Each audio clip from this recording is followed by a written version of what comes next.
bathroom. Oh no, bathroom. So here you can see the original subfloor.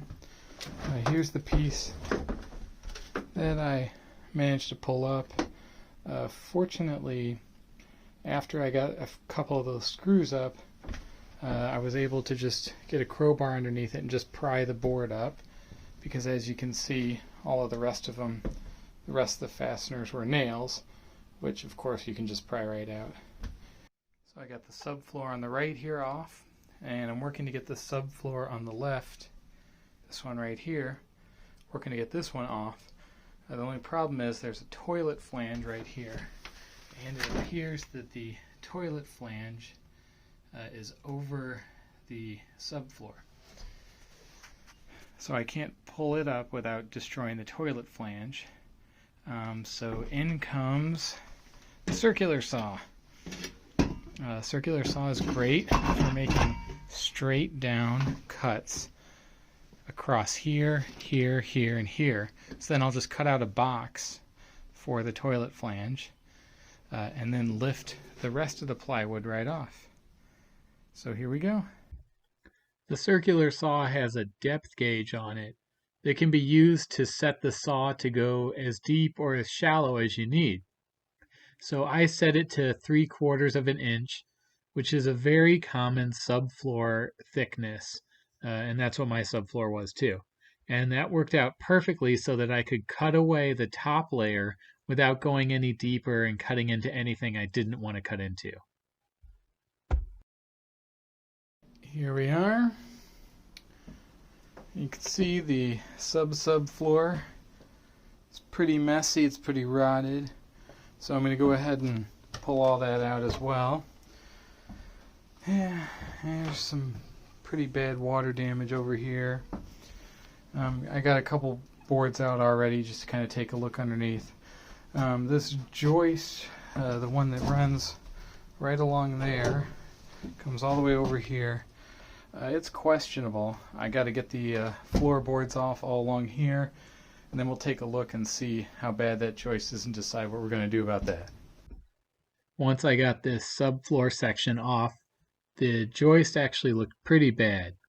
There was some pretty severe water damage, and the wood was kind of soft and warped and rotted a little bit. So the first thing we got to do is figure out the source of the water and of course stop the leak. Once that's done, I can address the joist itself and repair it. And here's a close-up of the joist. You can see that there's so much water that's dripped onto it over the years. It's actually created kind of a valley in the middle of the joist, kind of just like a groove in it, where the water's gone in there and sat there for however long. This is the normal view looking directly up from the bathroom to the underside of the roof.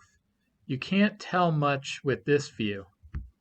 The next time we had a heavy rain, I set up my infrared camera to look directly up over the bathroom.